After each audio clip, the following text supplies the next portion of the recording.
미지의 흉기.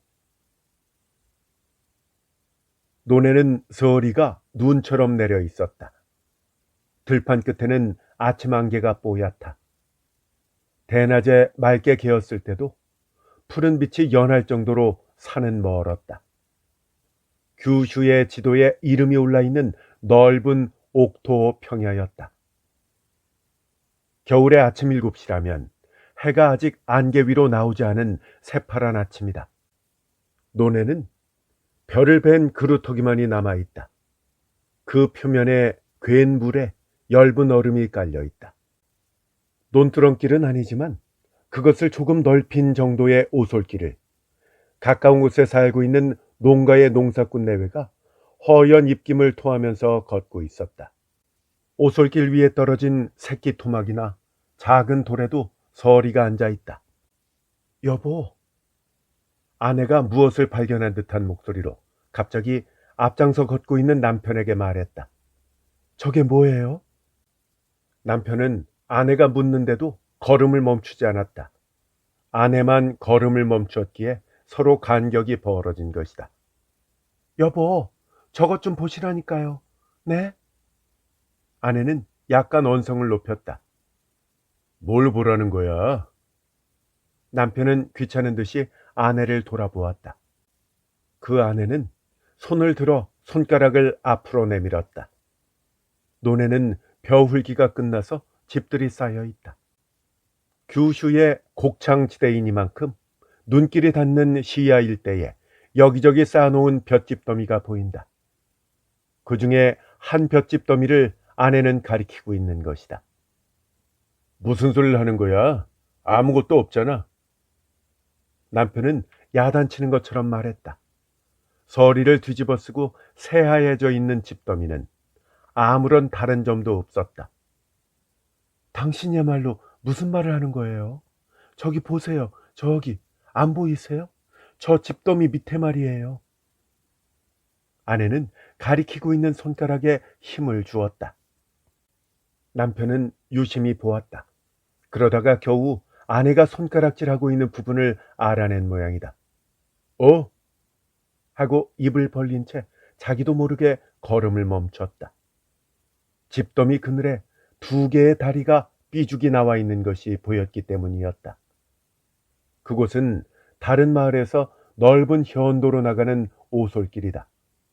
내외가 걷고 있는 오솔길과 그 오솔길은 바로 앞에 현도에서 합쳐져 있기 때문에 2개의 오솔길의 간격은 좁혀져 있었다. 저쪽 길이 가까이 보이고 있는 것이다. 문제의 집더미는 그 길 옆에 있었다.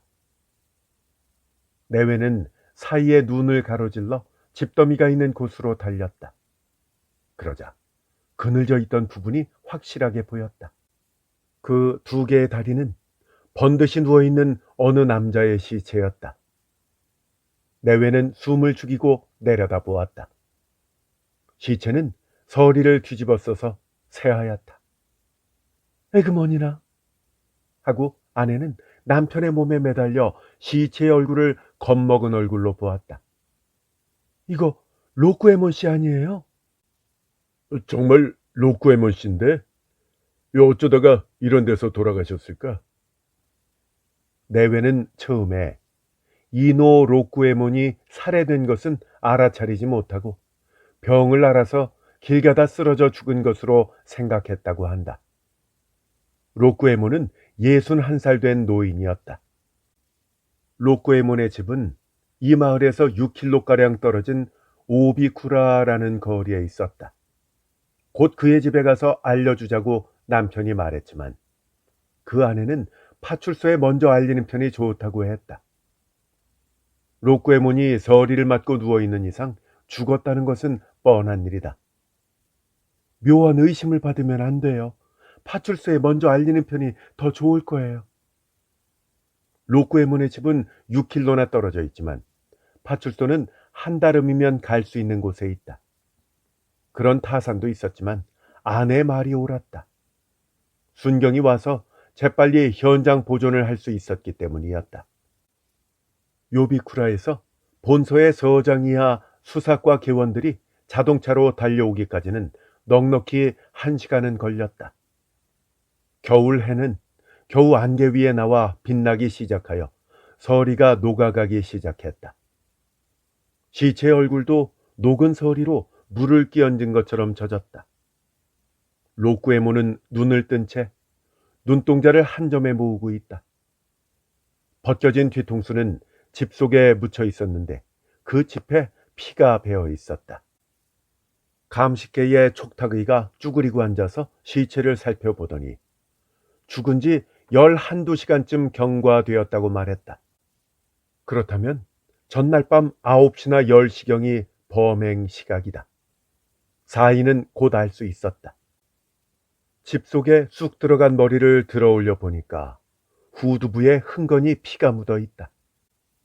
벗겨진 머리 피부가 찢겨진 형편으로 보니까 날이 있는 도구는 아니다. 둔기 같은 것으로 여러 번 머리를 강타하여 살해한 것이다. 피해자의 자전거는 곧 발견되었다. 그것은 시체가 있던 장소에서 현도 쪽으로 60m가량 떨어진 곳에 있었다.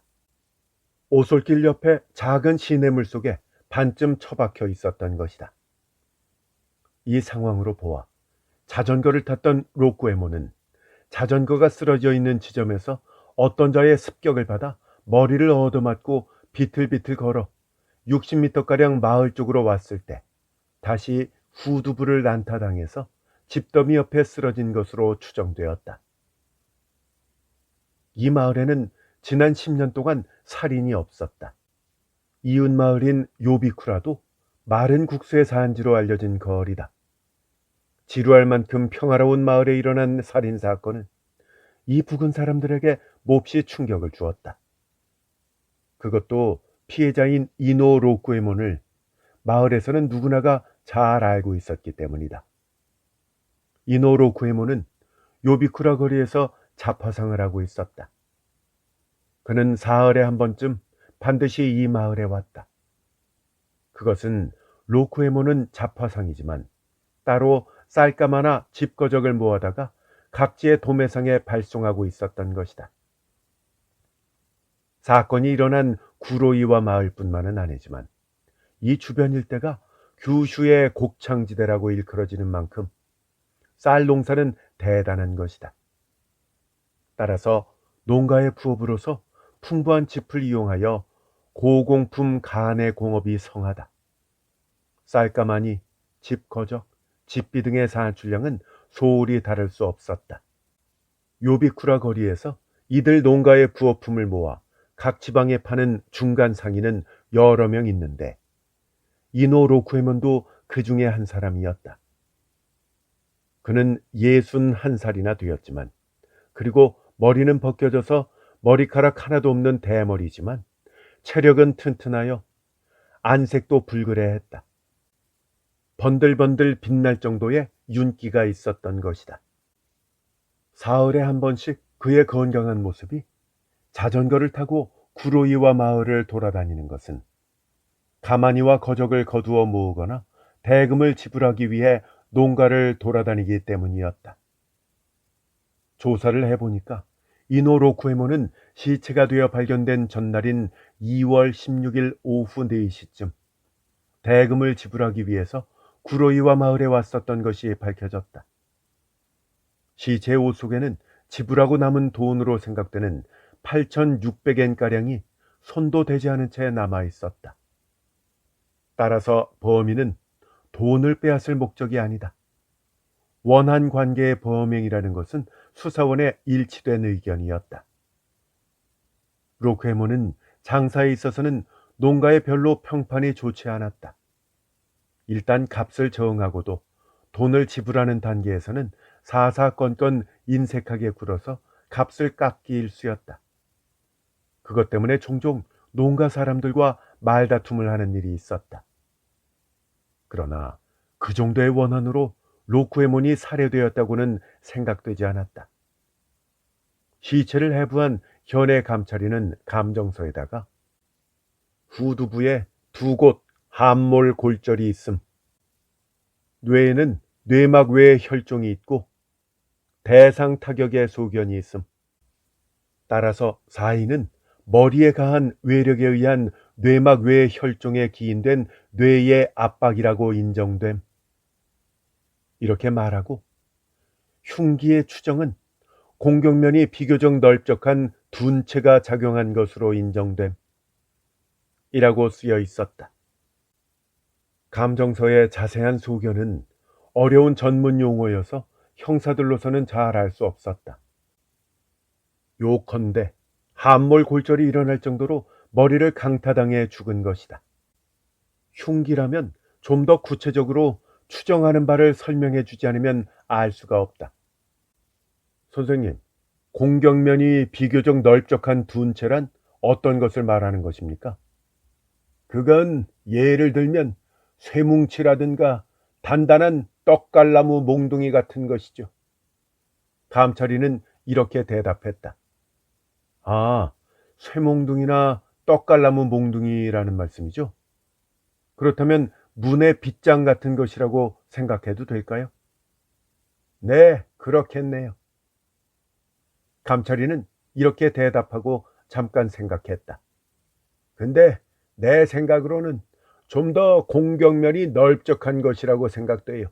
즉, 대문 빗장보다는 좀 더 굵은 거지. 그렇다면 통나무 같은 걸까요? 그럴 수도 있겠군요. 감찰인은 미소를 지었다. 통나무라 생각하면 될 것이에요. 그리고 피해자는 61살이라는 노인인데다가 대머리였으니까 타격은 더욱 심했던 겁니다. 머리 피부에 열상이 일어나 피가 나온 것은 바로 그 때문이죠. 일반적으로는 뇌출혈 뿐이에요. 밖으로는 피가 별로 나오지 않는데 말입니다. 형사들은 생각하다가 물었다. 그럼 흉기에도 피가 묻어 있을까요? 아마 묻었으리라고 생각됩니다. 그렇지만 그건 내 소관 밖의 일이죠. 그런 것은 당신들의 경험으로 추정해서 해줘야 되겠죠.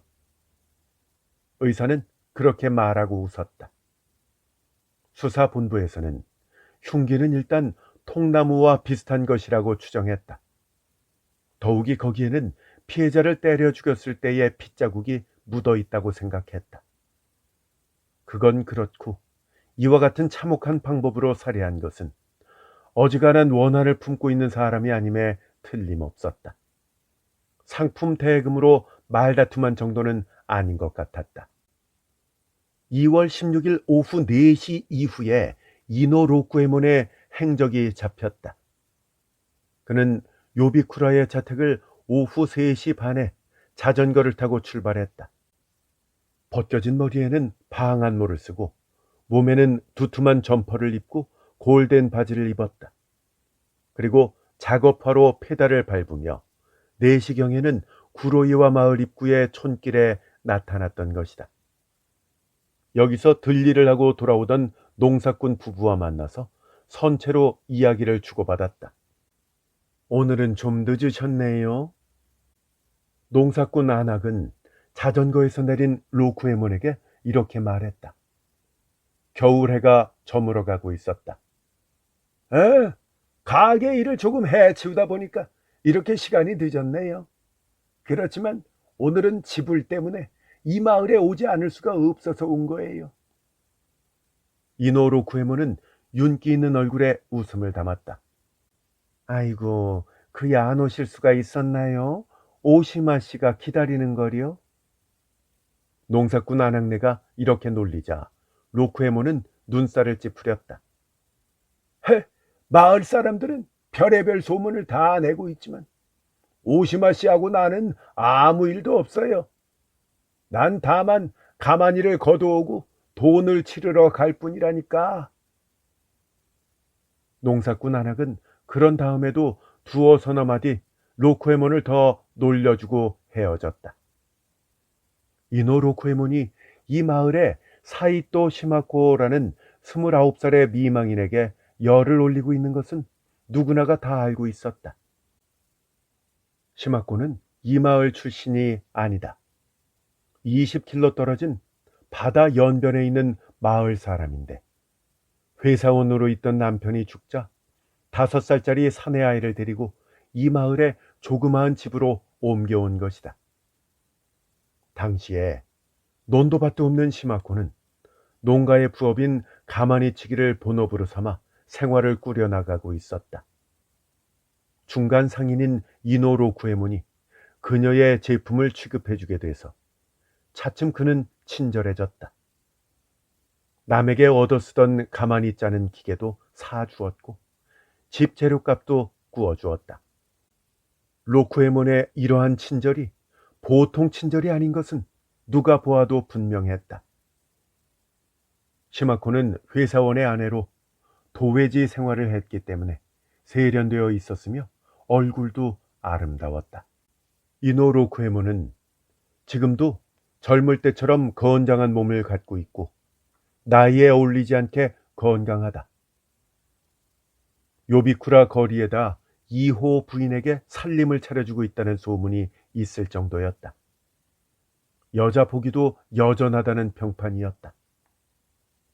그러한 로쿠에몬과 젊은 미망인인 시마코를 짝지어 놓으면 누구라도 하나의 상상을 일으킨다. 실제로 로쿠에몬은 시마코에게 생각이 있어서 여러 번 설득했던 모양이었다. 그런데 시마코는 로쿠에몬을 싫어했다. 다만 가마니 짜기를 생활수단으로 하고 있는 시마코로서는 중간 상인인 로쿠에몬에 의지하지 않으면 안 되었다. 다른 중간 상인으로 거래를 바꾸고도 싶었지만 중간 상인에게는 일종의 인의와 같은 것이 있어서 다른 사람이 들어가 있는 집의 제품은 취급해주지 않는 것이다. 하물며 로쿠에몬은 그녀에게 기계값을 입체해 주기도 했고 재료 대금을 융통해 주기도 했다. 시마코는 그런 약점이 있어서 로쿠에몬을 전적으로 거절할 수도 없고 그렇다고 뜻에 따를 생각은 없으니까 남복이 흉하지 않게 요리조리 도망치곤 했다.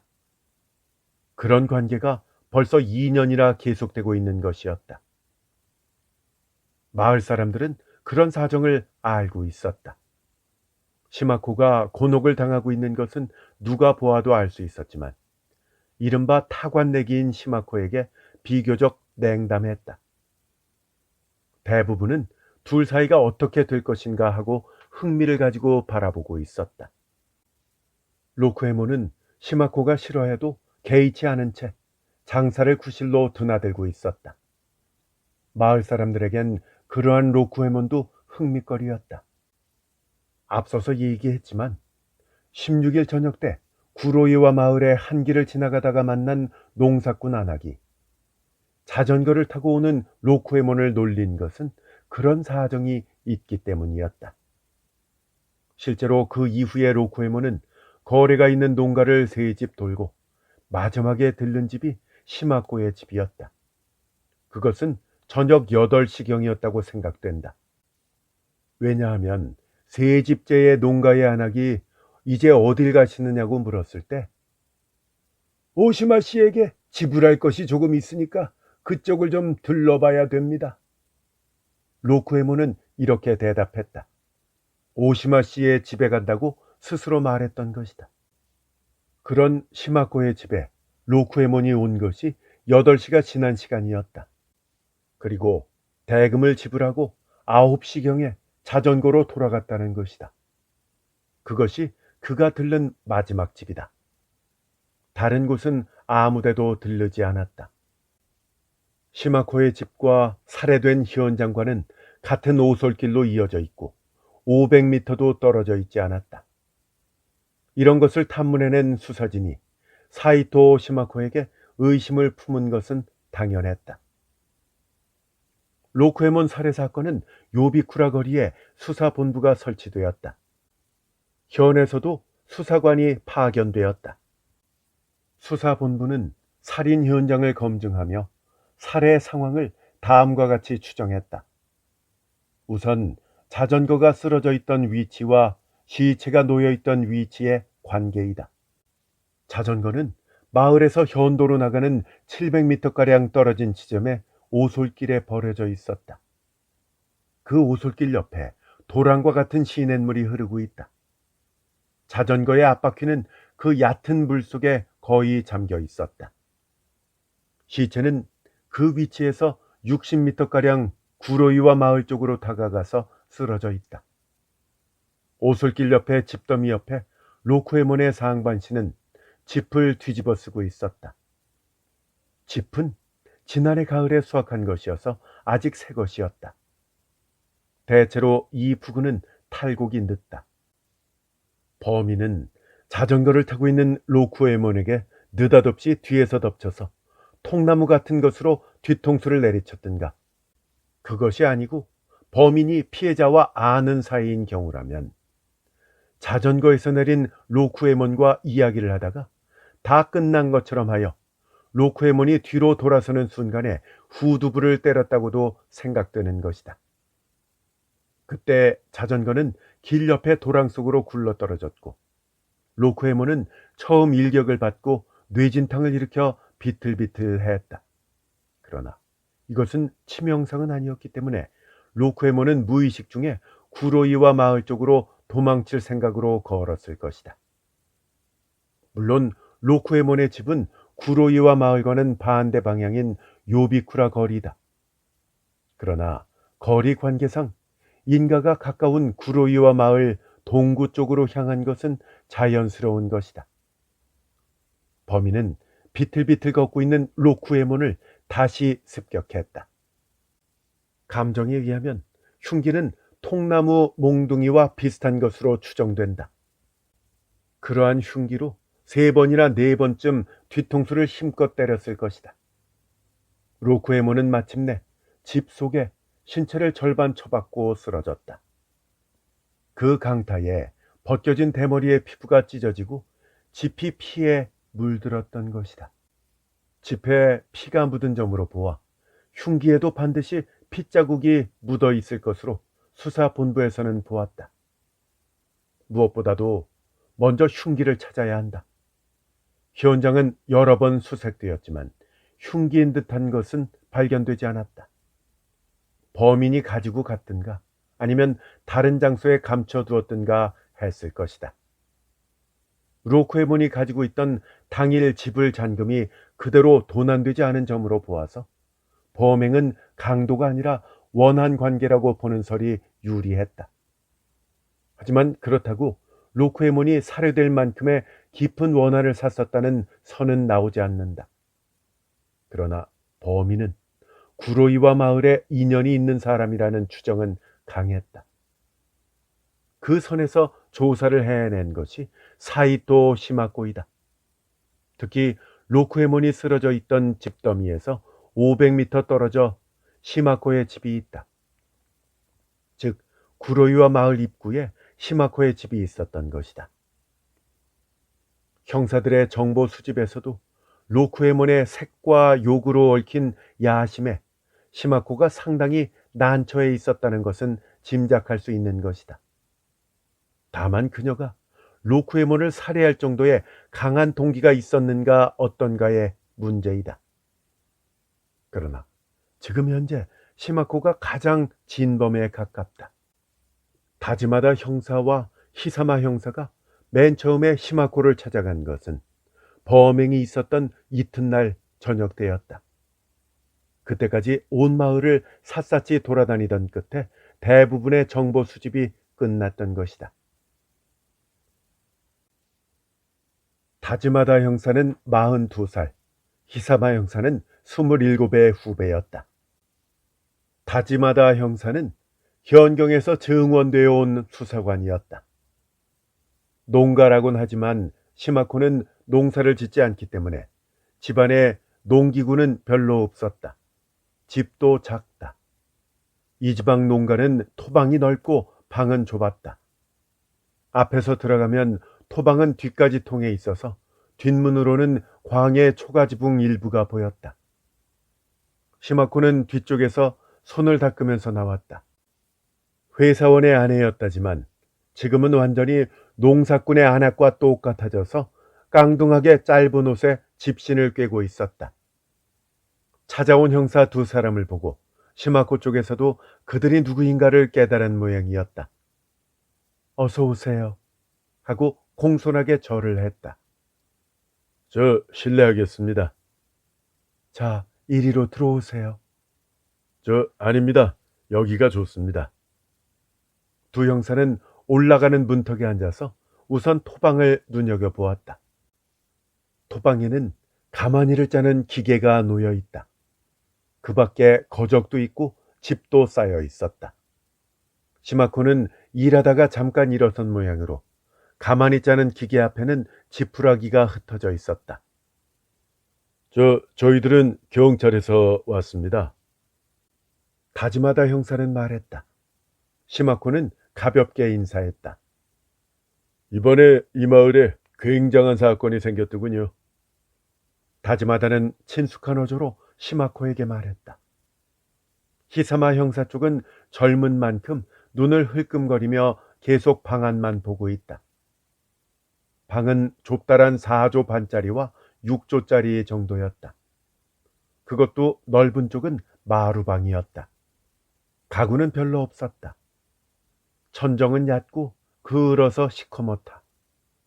도회지에서 남편을 여윈 시마코가 갈 곳이 없어서 간신히 여기에 이 집을 찾아내서 새들어 살고 있는 것이다. 그래서 집안은 농사꾼의 집도 아니고 도시 사람의 집도 아닌 어중간한 상태였다. 정말로 끔찍한 일이 일어났더군요. 이윽고 시마코는 형사들에게 차를 내왔다. 그 사건 때문에 좀 물어보고 싶은 게 있어서 왔습니다. 다지마다 형사는 이렇게 말했다. 어제 저녁 로쿠에몬 씨가 당신 댁에 온 것은 몇 시쯤이었나요? 네, 8시쯤 오셨다가 9시쯤 돌아가셨어요. 시마코는 즉석에서 대답했다. 네, 9시쯤이라고요. 형사는 수첩을 꺼냈다. 지금까지 조사한 것과 일치되어 있었다. 돌아갈 때 저 로쿠에몬 씨 말이에요. 좀 이상한 점은 없던가요? 글쎄요, 별로 이상한 점은 없었는데요. 시마코는 고개를 저으며 이렇게 대답했다. 여느 때와 다름없이 기분 좋게 돌아가셨어요. 로쿠에몬 씨는 술을 좋아하신다는데 당신 댁에서 한잔 하셨나요? 아니요, 어제 저녁엔 멀쩡하셨어요. 제 공임만 계산해서 2,000엔가량 지불해 주셨어요. 그런 다음에 이런 얘기 저런 얘기 하시다가 곧 자전거를 타고 돌아가셨죠. 다즈마다 형사는 네네 하면서 맞장구를 치면서 눈만은 재빠르게 그 주변을 둘러보았다. 흉기를 찾는 것이었다. 빗장은 있었다. 오래되어 검게 반들거리는 튼튼한 것인데 이것은 굵기가 가늘었다. 그의 눈길은 짚이 흩어져 있는 토방에 머물렀다. 가마니를 자르면 우선 짚을 묶어 부드럽게 해야만 한다. 그러기 위해서는 이 부근에서 말하는 목줄을 쓴다. 한 손으로 들 수 있도록 손잡이가 달리고 끝이 직경 10cm, 길이가 약 25cm가량의 원통형 떡갈나무 망치다. 그러나 다즈마다 형사의 눈에는 수북하게 쌓인 짚은 있었지만 망치는 보이지 않았다. 목추는 필요상 대개 작업하는 장소에 놓아두는 것이 보통이다. 가만히 짜는 기계 밑에 여러 줄의 새끼가 늘어져 있고 추 구실을 하는 조그마한 돌이 메어져 있다. 다즈마다 형사의 머리에 문득 그 돌이 떠올랐다. 하지만 로쿠에몬을 살해한 흉기는 돌이 아니다. 목추는 어디에 두었단 말인가? 이 당신과 로쿠에몬 씨와의 교부는 오래됐다면서요? 형사는 눈을 시마코에게로 돌리면서 이렇게 물었다. 로쿠에몬 씨가 살해된 것을 들으시고 몹시 놀라셨겠네요. 정말 놀랐어요. 얼마나 놀랐는지 꿈이 아닌가 싶더라고요. 다즈마다 형사는 목추에 관한 말을 어떻게 꺼내야 할 것인가 하고 생각했다. 피해자를 살해한 흉기의 추정은 소사상 되도록이면 외부에는 알리지 않도록 하고 있었다. 사실 분명하게 그것이라고 말을 하지 않고 자신이 알고 싶은 말만을 알아낸다는 것은 몹시 곤란한 이야기다. 그래서 이 경우는 단도직입적으로 물을 수밖에 도리가 없었다. 이 당신네 집 두드리는 목추를 좀 보여주실 수 있을까요? 목추요? 시마코의 눈은 그렇게 생각해서 그런지 조금 놀란 것 같았다. 그러나 얼른 아, 네. 우리 목추는 다이스케 씨가 목추가 깨졌다고 2, 3일 전에 빌려달라는 부탁이 있어서 빌려주었거든요. 시마코는 거침없이 대답했다. 그래요? 그게 정확히 언제쯤이었나요? 이틀 전부터요. 이틀 전이라고요? 그럼 그저께부터인가요? 네. 시마코는 고개를 까딱하고 끄덕였다. 이렇게 만나보니 시마코는 과연 도회지 생활을 해온 여자인 만큼 마을의 다른 부인들과는 어딘지 달랐다. 살색도 희고 손가락도 부드러워 보였다. 맵시마는 농사꾼 아낙네들과 다르지 않았지만 그런 옷을 입으니까 오히려 성적 매력이 풍기는 것 같이 생각되었다. 이러고 보니 로크에몬이 그녀에게 눈독을 들이는 것은 당연하다고 생각되었다. 목추는 다이스케의 집에 빌려주었다. 다즈마다 형사나 히사마 형사도 그것을 머릿속에 새겨 넣었다. 통나무 몽둥이 같은 것이라고 추정되는 흉기와 비슷한 것이라면 목추가 가장 가깝다. 그 굵기도 통나무 몽둥이와는 아주 비슷했다.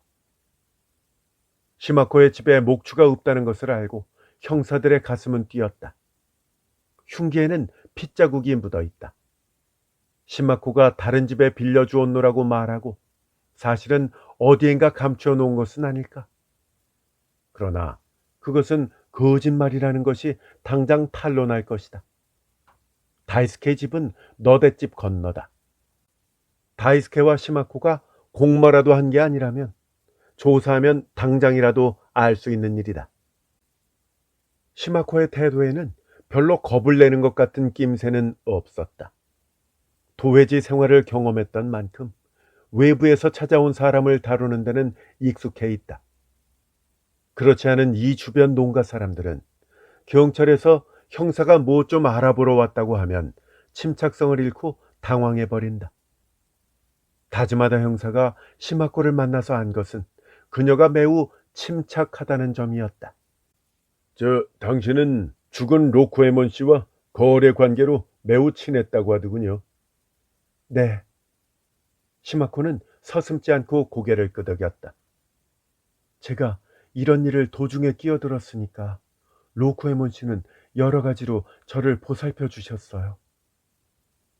그런 일로 마을 사람들한테 매우 오해를 받으신 모양이더군요. 저와 로코에몬 씨 사이에는 아무런 일도 없었어요. 다만 가만히 거래에 대한 이야기를 했을 뿐이고요. 당신이야 그럴 작정이었겠지요. 형사가 이렇게 말했다. 하지만 로쿠에몬 씨는 그렇지 않았을 거예요. 당신한테는 친절이 매우 지나쳤다는 소문을 들었는데 안 그랬나요? 형사는 거의 웃으면서 물었다.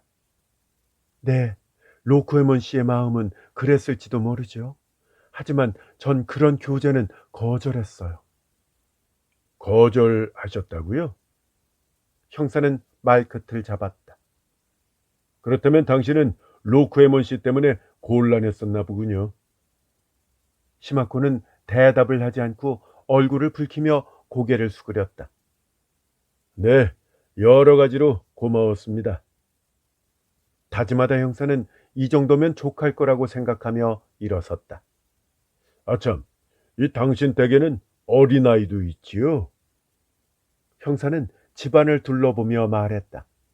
네, 지금 마침 밖에 놀러 나갔네요. 몇 살입니까? 형사는 빙그레 웃으며 물었다. 올해 5살이에요. 참 용하시군요. 여자 혼자 힘으로 아이를 기르는 것이 쉬운 일이 아닌데 고생이 많으시네요. 형사는 이렇게 위로하듯이 말했다. 저 참으로 실례가 많았습니다. 시마코는 문 앞까지 배웅해 나왔다. 그리고 허리를 굽히는 그녀의 공손한 태도에는 별로 의심할 만한 점은 없었다. 형사 두 사람은 곧 그 길로 몇 집 건너에 있는 야마다 다이스케의 집으로 갔다. 다이스케는 아이들이 많은 40대여섯 된 농부였다.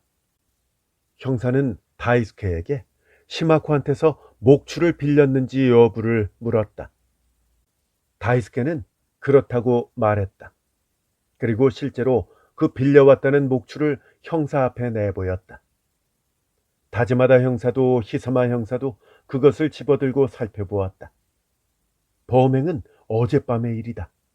시마코가 빌려준 것은 그저께다. 물론 그 목추에 핏자국이 묻어 있을 리가 없었다. 만일을 위해 다이스케의 집에 있는 깨졌다는 목추도 살펴보았다. 거기에도 미심한 점은 없었다. 목추는 낡아져서 둘로 깨졌던 것이다. 다이스케가 말한 것은 모두 사실이었다. 이것으로 시마코의 집에 흉기로 볼만한 목추는 범행 당일 밤에는 없었음이 명료해졌다. 게다가 시마코를 무죄라고 할 만한 설이 수사본부 일부에서 일어났다. 범행은 자전거가 버려진 장소다. 로쿠에몬이 자전거로 그곳까지 왔을 때 범인은 그를 습격했던 것이다. 피해자는 후두부를 공격당했기 때문에 공격을 한 범인은 상당히 키가 큰 사람이어야 한다. 하지만 시마코는 키가 작다. 그리고 로쿠에몬은 자전거가 쓰러져 있는 곳에서 시마코의 집 쪽으로 걸어가 있다. 시마코가 범인이었다면 피해자가 도망하는 심리로 볼 때 반대 방향, 즉 요비구라 거리 쪽으로 가는 것이 자연스럽다는 것이다. 게다가 이 습격은 로쿠에몬의 뒤를 쫓아 자전거로 범인이 현장까지 추적했을 것도 생각된다. 시마코는 자전거를 가지고 있지 않다. 또한 로쿠에몬은 건장한 체격이니까 이 습격은 상당한 격투가 있었으리라는 추정도 된다. 시마코는 작은 여잔데 팔의 힘이 떨어질 수밖에 없다. 이런 것 등등으로 어쩌면 시마코에게 젊은 정부가 있었던 것이 아닐까라고도 생각되었지만 마을 사람들의 풍문에는 없었다. 그러던 중 수사원의 한 사람이 수사회의에서 색다른 가설을 내놓았다. 수사본부에서 의견을 내놓은 것은 평소부터 추리소설을 좋아하는 젊은 형사였다. 그는 피해자의 이노 로쿠에몬의 자전거가 놓여있던 장소와 시체가 놓여있던 장소가 다른 데서 한 가지 생각나는 것을 말했다. 그때까지는 자전거가 버려져 있던 장소가 첫 번째 일격을 가한 범행 현장으로 피해자는 그 다음 비틀거리며 마을 쪽으로 걸어서 되돌아오다가 다음 공격을 받아 죽은 것으로 추정되었던 것이다. 그 수사원이 말하기 시작한 것은 다음과 같은 이야기였다. 그것은 어떤 외국의 추리소설의 줄거리다. 말과 함께 벼랑에서 굴러떨어진 어떤 사람의 시체가 바닷속에서 발견되었다. 처음에 그 사람은 말을 타고 벼랑 위에까지 가서 말과 함께 바닷속으로 추락하여 자살한 것으로 추정되었다. 그런데 실제로는 범인이 사람을 먼저 바다에 떨어뜨리고 다음에 말을 나중에 추락시켰던 것이다. 사람과 말은 따로따로 사이를 두고 던져졌던 것이었다. 이것이 결과에서 보면 마치 사람이 말을 타고 함께 바다로 떨어진 것처럼 생각되었던 것이다. 그 젊은 수사원은 추리소설의 줄거리를 이야기하고 나서 이렇게 말했다. 저는 이 사건에 대해서 그 외국 소설을 생각했어요. 피해자인 로쿠에몬은 과연 자전거가 쓰러져 있던 장소에서 당한 것인가? 아니면 다른 곳에서 당한 것인가? 이런 의문이 생겼죠. 지금까지의 추정으로는 이 자전거를 타고 있던 피해자가 범인의 습격을 받아서 자전거와 함께 쓰러진 것으로 되어 있죠.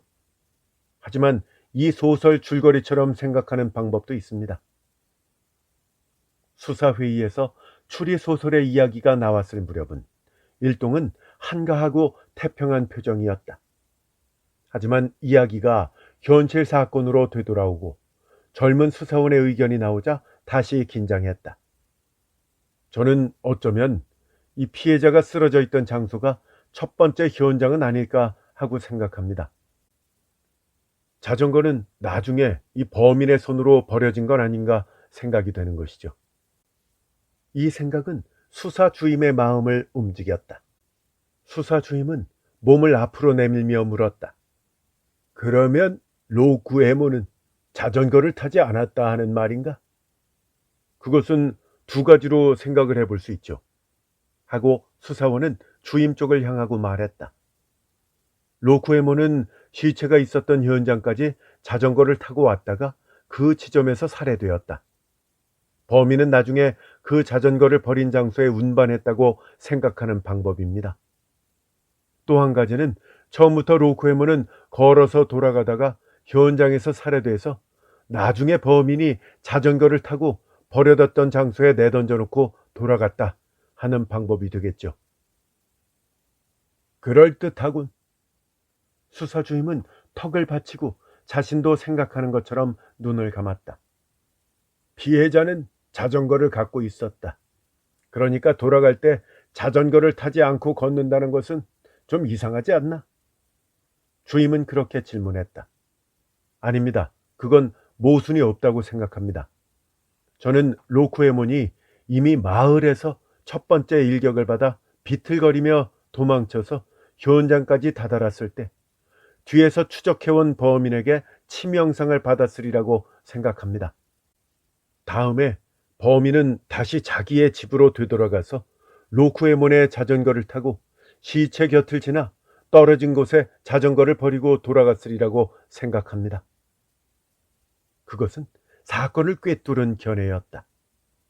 로쿠에몬이 자전거가 쓰러져 있던 위치에서 마을 쪽으로 되돌아간 것은 반드시 그곳에서 인가가 가까웠기 때문이라고만은 생각할 수 없는 것이다.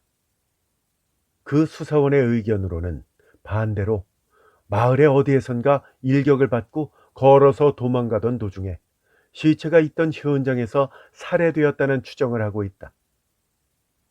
범인의 심리는 될 수 있는 대로 자기의 집에서 먼 곳에 자전거를 버리는 것이 아마 그때의 사람의 심정이 아닐까요? 그러니까 시체 곁에 자전거를 놓아도 괜찮지만 좀 더 떨어진 곳에 내버리는 편이 이 범행을 혼란되게 한다고 생각했을 것입니다. 결국 이 의견에 모두 찬성했다. 첫째, 자전거를 타고 달리고 있는 로쿠에몬의 후두부를 때린다고 하면 범인도 다른 자전거를 타고 추적하지 않으면 손이 닿지 않을 것이다.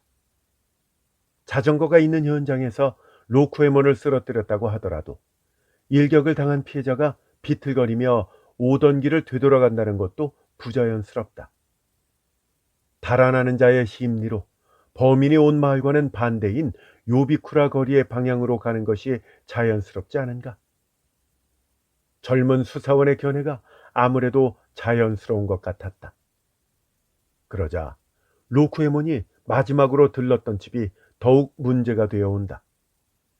특히 로쿠에몬이 쓰러져 있던 장소와 500m도 채 떨어져 있지 않다. 마지막의 집 사이토 시마코는 로쿠에몬이 자전거를 타고 돌아갔다고 말하고 있는데 아무도 그것을 목격한 사람이 없는 것이다. 그녀의 집에는 5살짜리 사내아이가 있을 뿐인데 그 시각에는 잠이 들어 있어서 아무것도 몰랐다는 것도 나중에 알게 되었다. 밤의 시골길은 밖에 나가는 자도 지나다니는 자도 좀처럼 없다. 따라서 목격자가 없다. 시마코가 그 범행과는 전혀 관계가 없다고 하더라도 혼자 사는 그녀의 알리바이는 성립되지 않는 것이다. 즉 그녀가 로쿠에몬의 뒤를 쫓아 현장까지 가서 마지막 일격을 가했다는 추측은 반증할 방법이 없다. 그 살인을 범했다고도 할 수 있는 것이다. 그러나 반대로 범행을 하지 않았다고도 할 수 있는 것이다. 이것은 미묘하다. 그러나 로쿠에몬이 최후로 시마코의 집에 들렀다는 것은 그녀에게로 향하는 무엇보다도 뚜렷한 의문점이었다. 게다가 시마코는 로쿠에몬에게 평소부터도 시달려왔다. 로쿠에몬은 괜히 혼자 들떠서 시마코에게 친절하게 대해주었다. 그날 밤 8시가 지나 로쿠에몬이 시마코의 집에 들러 뜻에 따르지 않는 그녀에게 덤벼들었으리라고 상상을 한다면, 그녀가 저항해서 자신도 모르게 통나무 몽둥이 같은 것을 움켜쥐고 머리에 일격을 가했다고 추정할 수도 있는 것이다. 수사본부에서는 제1용의자로 시마코를 체포할 것으로 결정했다. 수사주임은 검사에게 보고해서 체포장을 받도록 부탁했다. 검사는 수사주임의 말을 듣더니 상황 증거는 확실히 강하군 하며 고개를 끄덕였다. 하지만 그녀가 로쿠에몬을 살해했다는 물적 증거가 있습니까? 하고 물었다. 수사주임은 지금은 그것이 발견되지는 않았습니다 하며 대답했다. 저희들은 흉기가 농가에서 쓰는 목추가 아닐까 하고 추정합니다. 그런 생각으로 형사 둘을 시마코의 집에 보냈는데, 시마코가 가지고 있는 목추는 이웃집에 범행 전날 빌려주었답니다. 조사를 해보니 이건 확실히 그녀의 말이 맞았습니다. 그래서 목추를 했다는 추정은 버려야만 합니다. 흉기는 역시 통나무 몽둥이 같은 것일 거라고 생각합니다. 가택 수사를 하면 틀림없이 해당 흉기가 나올 겁니다. 이 사건이 시마코의 범행이라는 것은 검사도 납득하고 있었다. 그러나 흉기가 없는 것이다. 유력한 물적 증거가 없는 이상 기소하기는 어렵다. 검사는 생각에 잠겨 있었다. 로쿠에몬이 시마코의 집을 나온 뒤 그녀가 뒤를 쫓았다지만 그 목격자가 없는 이상 그냥 추정한 데 지나지 않지 않습니까? 검사는 수사주임의 얼굴을 보았다. 그러니까 지금 상황으로는 체포영장은 어려워요. 부닥쳐 보면 흉기가 나올 가망성이 있습니까? 저희는 있다고 생각합니다. 형사 둘을 보냈을 때도 시마코에게는 피의자라고 생각하지 않도록, 참고로 피해자가 마지막으로 들렀던 그녀의 집에서의 사정을 알아보러 왔다는 식으로 했거든요. 그래서 시마코는 방심하고 있을 거라고 생각합니다. 흉기를 다른 곳으로 옮기는 일은 우선 없을 거라고 생각해요. 자칫 잘못 그런 짓을 하다가 마을 사람들에게 들키기라도 한다면 큰일이니까요. 그녀도 신중하게 당분간 집안의 어디엔가 감춘 채로 그냥 있을 것으로 생각됩니다. 좋습니다. 흉기 발견에 중점을 둬서 다시 한번 부딪혀 봅시다. 이 사건은 신중했기 때문에 조심스러운 조치를 취했다. 바로 그날 중에 주임은 조치를 취했던 것이다. 다즈마다 형사와 히사마 형사는 다시금 사이토 시마코의 집으로 갔다. 오후 4시경이었는데 그녀의 집 앞까지 가자 숱한 사람들의 떠들썩한 목소리가 안에서 들려왔다. 안녕하십니까? 두 형사는 아무렇지도 않은 표정으로 말을 걸었다. 문에서부터 토방이 뒷문까지 이어져 있고 마주치는 곳의 옆이 부엌으로 되어 있다. 이 부근의 농가는 대부분이 토방에 부뚜막을 만들고 솥을 걸어서 그곳에서 밥을 하는 것이다. 시마코의 집에 그 토방에도 부엌이 만들어져 있었다.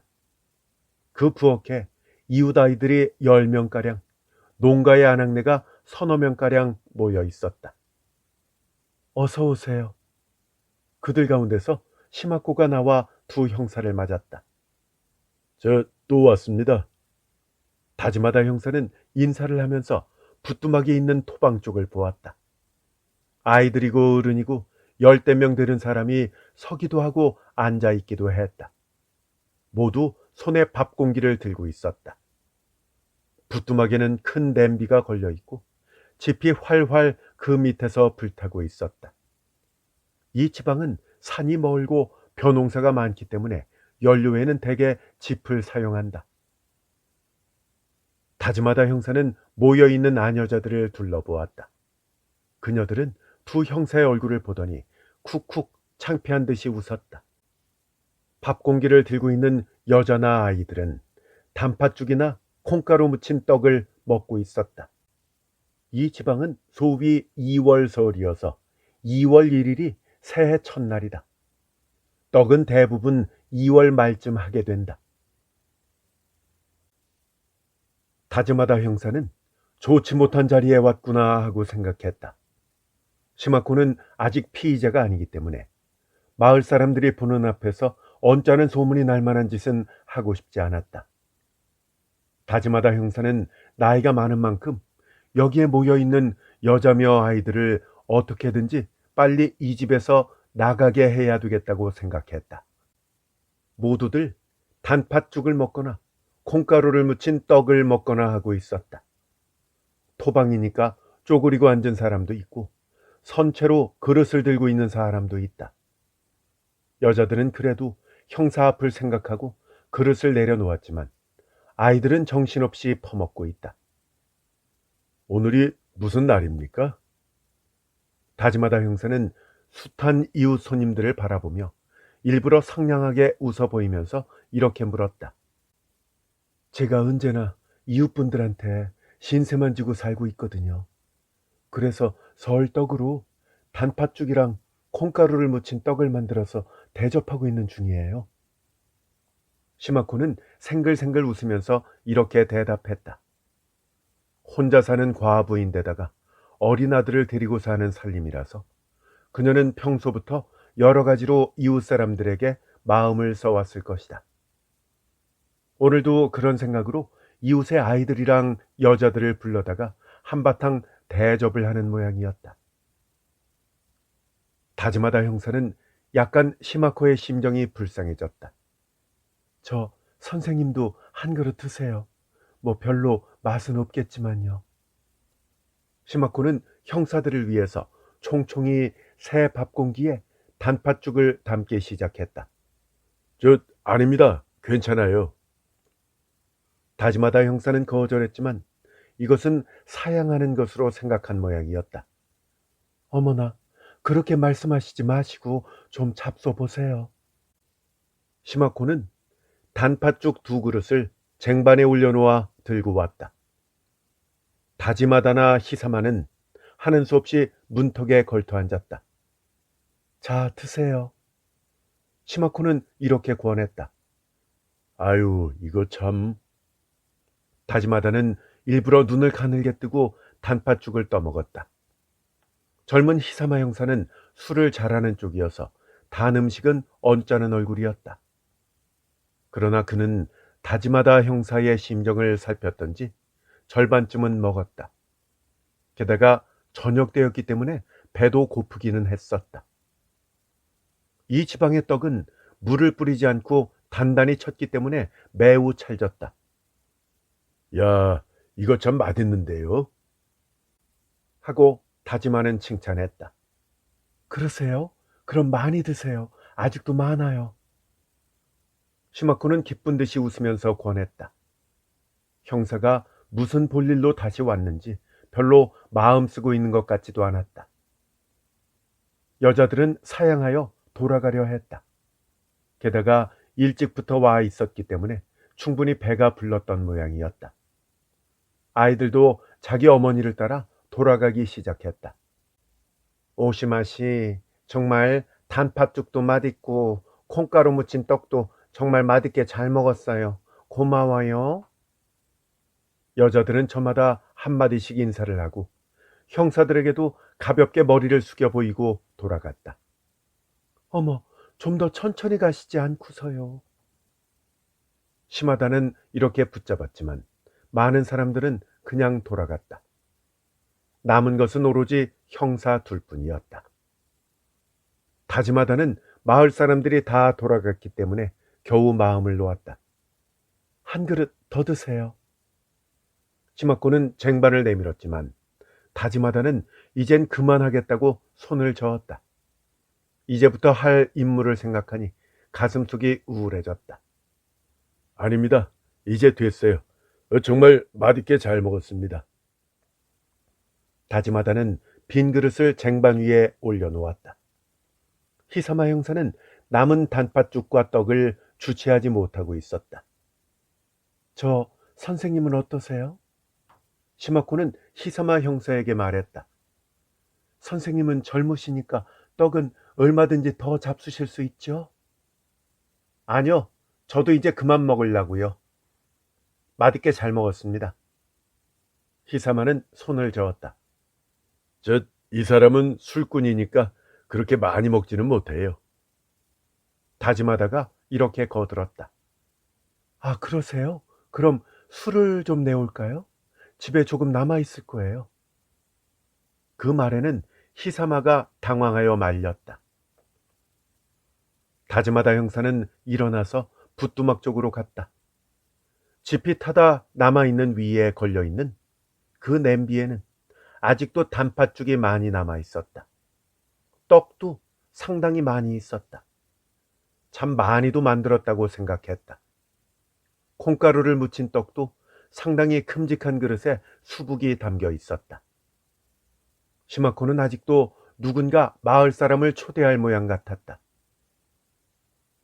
주임께서 당신께 조금 물어보고 싶은 일이 있으시다니까요. 잠깐 경찰서에 가주시죠. 다즈마다 형사는 될 수 있는 대로 조용히 말했다. 그러나 시마코는 안색이 순식간에 싹 바뀐 것 같았다. 저한테 무슨 의심할 만한 것이라도 있나요? 시마코는 겁먹은 눈으로 물었다. 전 잘 몰라요. 다즈마다 형사는 보통 표정으로 상냥한 목소리로 말했다. 잠깐만 갔다 오시죠. 곧 돌려보낼 겁니다. 뭐 그렇게 걱정할 거 없으세요. 그럼 오늘 밤에는 돌려보내 주실까요? 시마코는 아이가 걱정되는 양 그렇게 물었다. 다즈마다 형사의 눈은 잠시 당혹스러웠다. 그런 거는 저로서는 잘 모르겠는데요. 그는 천천히 이야기했다. 이 당신한테 아무 일도 없다면 경찰에서도 붙잡아둘 필요가 없을 테죠.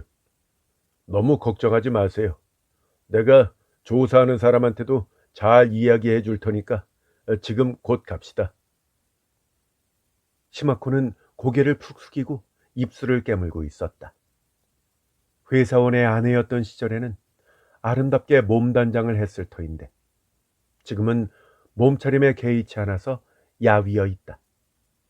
그 깡마른 뺨에 흩어진 머리카락이 걸려 있었다. 그렇다면 잠깐 채비를 하는 동안 기다려주세요. 시마코는 집신을 벗고 위로 올라갔다.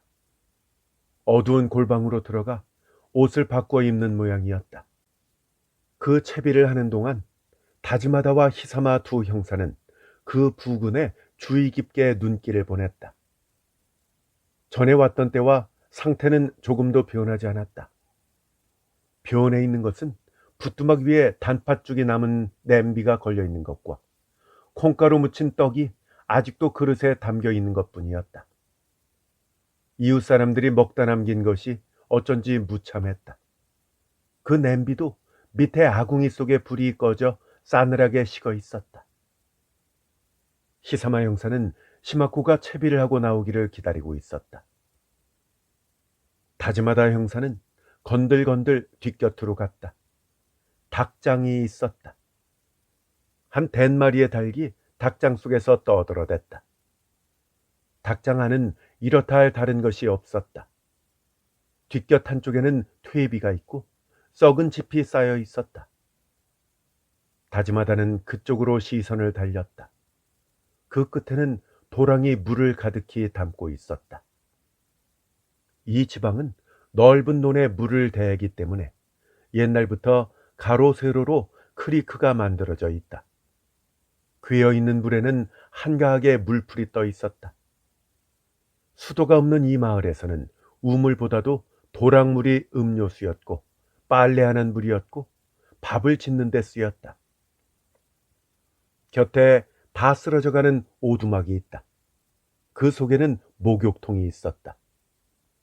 다즈마다 형사는 그 속을 잠깐 들여다보고 다시 올라왔다.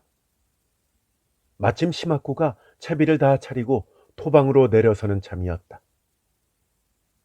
도회지 생활을 하던 무렵의 옷이리라. 시골 사람의 옷치고는 꽤나 화려할 만큼 색이 선명한 무늬였다. 옅은 화장을 하고 머리를 곱게 빗은 그녀는 그 옷을 입자 몰라볼 만큼 젊어져 있었다. 입술에도 10개 연지를 발랐다. 과연 이 정도의 용모라면 이노 로쿠에몬이 사심을 일으키는 것도 당연하다고 생각되었다. 시마코는 남학신을 신었다. 이 지방 사람들은 평소에는 대개 집신이나 맨발이었다. 오, 채비가 다 되셨군요. 시마코의 모습을 보고 다즈마다 형사는 가벼운 어조로 이렇게 말했다. 조금이라도 시마코의 심정을 가볍게 해주려는 마음 쓰임이었다. 자, 그럼 슬슬 가볼까요? 과연 시마코의 안색은 침울해져 있었다. 아름다워졌지만 그녀의 표정은 어두웠다. 시골에서는 경찰서에 끌려간다는 것은 큰 사건이다. 다즈마다 형사가 가장 마음을 쓴 것은 바로 이 점이다. 시마코가 경찰서에서 돌아왔을 때 마을 사람들로부터 어떤 눈으로 보여질 것인가를 걱정했던 것이다. 남자아이의 일도 있었다. 만약 아이 일이 걱정이라면요, 당신이 돌아올 때까지 제가 좀 맡아두겠습니다. 근데 가까이에 친척이라도 있나요? 시마코는 잠자코 고개를 저었다. 내력간 눈에서는 눈물이 쏟아질 것 같았다. 이 사람이 당신 뒤를 걸어갈 테니까 마을에 누군가를 만나게 되면 잘 아는 사람이 찾아왔기에 배웅하러 거리에 가는 길이라고 말씀하시면 되겠습니다. 다즈마다는 그녀의 귓가에 대고 일러주었다. 도망칠 우려가 없는 피의자니까 되도록 눈에 띄지 않도록 히사마 형사가 따라갔다. 그 모습이 마을에서 사라졌을 무렵 아무렇지도 않은 모습으로 형사들이 너댓 명 시마코의 집에 모여들었다. 도중에 히사마 형사가 신호를 보냈던 것이다. 다즈마다 형사는 젊은 그들을 지휘해서 가택 수색에 들어갔다. 대체로 좁은 집이니까 그다지 시간이 걸리지 않았다. 목적은 흉기를 찾아내는 일이다. 감찰이의 감정에도 있는 대로 흉기는 통나무 몽둥이 같은 것이었다. 그러니까 그런 것을 목표로 찾으면 되는 것이다. 다다미를 들고 마루장을 들쳤다. 형사 한 사람은 그 밑으로 기어들어갔다. 천장이나 오두막 구석도 샅샅이 뒤지게 했다. 그런 다음 뒷곁에 광, 닭장, 목욕탕 등도 순서적으로 면밀하게 수색했다. 그러나 그 어디에서도 범행에 쓴 것 같은 흉기다운 것은 나오지 않았다. 다즈마다 형사는 언제나 하는 습관으로 무슨 실수라도 없는가 하고 다시 한번 정성껏 뒤지게 했다. 그러나 결과는 마찬가지였다. 뒷마당에 쌓여있는 퇴비도 집더미를 허물고 마지막까지 찾았지만 그 속에 감춰진 것은 아무것도 없었다. 처마에는 얇게 썬 찰떡이 지프로 매달려서 추운 듯이 바람에 흔들리고 있었다. 다즈마다 형사는 조사한 결과를 수사본부에 보고했다. 주임은 어두운 얼굴을 했다. 시마코를 범인으로 한다면 흉기는 그녀가 어딘가에 버렸던가 아니면 태웠던가인 것이다. 그러나 그녀의 집 아궁이에는 타버린 재랑 타다 남은 짚이 있을 뿐 나무를 뗀 흔적은 전혀 없었다. 그렇다면 문제는 다이스케한테 빌려주었다는 그 목추다. 굵기도 감찰이가 감정한 흉기와 비슷하다. 통나무 몽둥이와 매우 흡사한 것이다. 범행이 있던 전날에 시마코가 그것을 다이스케의 집에 빌려주었다는 것도 뭔가 자귀가 있을 것 같다. 수사 주임은 어찌 되었든 간에 다이스케의 집에서 시마코의 목줄을 압수했다. 감찰이가 추찰한 바와 같이 흉기에 피해자의 혈액이 묻어 있다고 한다면 이 목추에도 혈액 흔적이 있어야 할 것이라고 생각했다. 감식계에 목추를 가져다가 시험을 했다. 루미놀렉을 끼얹어 반응을 보았지만 거기서는 아무것도 나타나지 않았다. 뿐만 아니라 이 목추에 대해서는 다이스케가 강력하게 시마코와 관계 없음을 증명하고 나섰다. 우리 집 목추는 오래돼서 깨졌기 때문에 오사마 씨의 것을 빌렸습니다. 그것은 내 가족도 이웃 사람들도 알고 있습니다. 그 뒤로 줄곧 우리 집에 두었고 한 번도 오시마 씨한테 돌려주었던 일은 없습니다. 따라서 로쿠에몬 씨가 죽은 당일도 이 목추는 분명히 우리 집에 있었습니다. 하고 증언했던 것이다. 이것은 수사본부에 중대한 지장을 주었다. 다이스케의 진술뿐만 아니라 그것을 증명할 제3의 증인도 몇 사람이나 나왔다. 시마코의 목추를 로쿠에몬 살해의 흉기로 추정하는 것은 아무리 생각해도 불가능했다. 시마코는 수사본부의 조사를 받았다. 그녀는 관계관의 신문에 조금도 서슴지 않고 대답하고 있다. 이하 조서식으로 쓰면 이렇다. 그대가 로쿠에몬 씨에게 여러 가지로 원조를 받아온 것은 사실인가?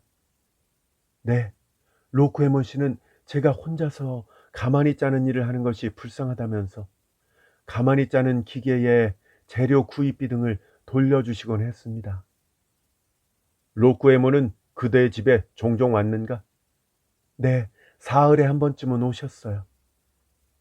그것은 장사에 대한 거래 외에 그대에 대해 무언가 특별한 속셈이 있었기 때문이 아닌가? 이때 시마코는 잠자코 조금 고개를 수그리고 있었다. 로쿠에몬 씨가 저한테 호의를 갖고 있었던 것은 저도 알고 있었어요. 그대는 로쿠에몬에게 애정을 강요당한 일은 없는가? 그런 의미의 말을 두어 번 하신 적은 있었습니다. 시마코는 뺨을 붉히며 대답했다. 16일 밤에 로쿠에몬은 그대 집에 들렀었는가? 네, 저녁 8시경에 오셨었어요. 그리고 몇 시경에 돌아갔는가? 한 9시경이었다고 생각합니다.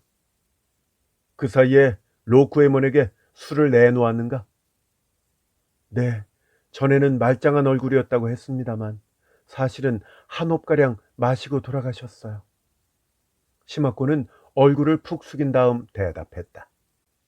그때 로쿠에몬은 그대에게 무언가 일 이외의 말을 하지 않았는가? 2호 부인이 되라고 했습니다. 그때 그대는 로쿠에몬의 그 제의를 거절했는가? 네, 거절했습니다. 로쿠에몬은 돌아갈 때 자전거를 타고 갔는가? 네, 로쿠에몬 씨는 자전거를 타고 돌아가셨어요. 로쿠에몬은 그때 취했는가? 별로 그다지 취한 것 같이 생각되지는 않았습니다. 그대는 어디까지 배웅을 했는가? 저 문 앞에까지 배웅했어요. 그대는 자전거를 탈 줄 아는가? 네, 저 자전거를 탈 줄 알아요. 뒤에서 자전거를 타고 로쿠에몬을 뒤쫓지 않았는가? 아니요, 저희 집에는 자전거가 없기 때문에 그런 일은 있을 수가 없지요. 그때 그대의 아이는 어떻게 하고 있었는가? 한 6시 반쯤부터 안에서 자고 있었어요. 저는 그렇게 생각하고 있어요. 그대가 로쿠에몬과 단둘이 있다는 것이나 로쿠에몬을 배웅하러 나간 것이나 그 다음의 일을 누가 본 사람은 없는가? 그때 아무도 오지 않았기 때문에 본 사람은 없습니다. 그런 다음 나는 곧 문을 잠그고 잤으니까 아침이 돼서 로쿠에몬 씨가 살해되었다는 말을 들을 때까지 아무것도 몰랐어요. 그대는 로쿠에몬을 미워했는가? 시마코는 약간 생각하는 것처럼 잠자코 있었다. 로쿠에몬 씨에게는 매우 신세가 많았어요. 그렇지만 점점 로쿠에몬 씨의 그 친절이 다른 마음에서 나왔다는 것을 알고 처음에 받은 그 친절을 저는 후회하게 되었어요. 그대의 집에 통나무 몽둥이 같은 것은 없는가? 네, 그런 것은 전혀 없습니다. 2월 16일 밤에 구로이와 마을에 일어난 이노 로쿠에몬 살해 사건은 끝끝내 범인을 잡지 못하고 수사본부는 해산되었다. 그로부터 3년의 세월이 흘렀다. 다즈마다 형사는 경부 보좌가 돼서 다른 경찰서로 전근 갔다. 그것이 이 현의 가장 큰 도회지였다. 담당했던 개원에게 있어서 미궁에 빠진 사건만큼 뒷맛이 나쁜 것은 없다.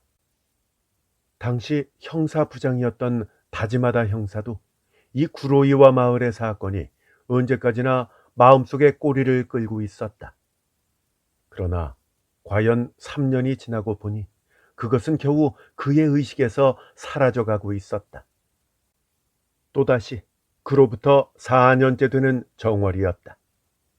그에 따라 신기하게도 이렇다 할 사건도 없고 현내는 평온했다. 다즈마다 경부 보좌는 오랜만에 태평한 마음으로 정월을 맞았다. 이 지방도 근방의 마을과 마찬가지로 옛날의 정월 풍습이 남아있다.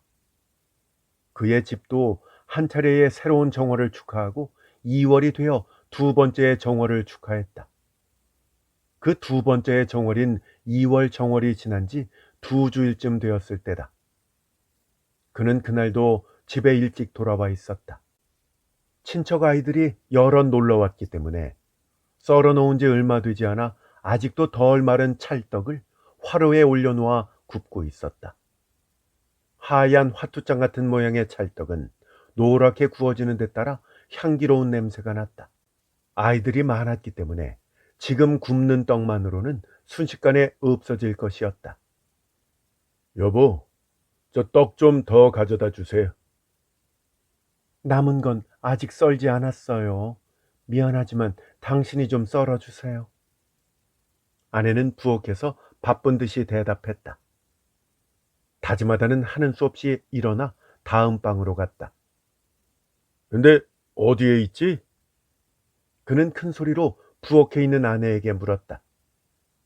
벽장 안에 떡 상자가 있어요. 아내가 대답했다. 다즈마다는 벽장을 열었다. 과연 길다란 떡 상자가 있다. 거기는 해삼처럼 만들어진 뻣뻣하게 마른 떡이 3개가량 들어있다. 그 중에 하나는 아내가 썰어 그 길이가 절반 정도 짧아져 있었다. 다즈마다는 그 떡 중에 하나를 쳐들었다. 2월 정월 전에 만들어 놓은 이 떡은 건조돼서 돌처럼 딱딱하고 무거웠다. 그는 도마가 있는 부엌까지 그것을 가지고 가려고 했을 때 손이 미끄러워서 떡을 떨어뜨렸다. 아차 하는 순간 피할 겨를도 없이 그 돌처럼 딱딱한 떡 몽둥이는 그의 발끝을 호되게 때렸다. 그는 자기도 모르게 그 통증으로 주저앉고 말았다. 눈물이 쏟아질 정도로 아팠다. 그는 얼굴을 찡그리고 원망스러운 듯이 눈앞에 구르고 있는 굳은 떡을 보았다. 그것은 마치 돌 몽둥이처럼 보였다. 다짐하다가 자신도 모르게 외친 것은 그때 그의 뇌리를 스치고 지나가는 것이 있었기 때문이다. 그의 눈에는 시마코의 집에서 먹은 단팥죽에 넣었던 떡이며 콩가루를 묻혔던 떡이 떠올랐던 것이다. 그때 그는 통나무 몽둥이 같은 흉기를 찾으러 갔던 것이다.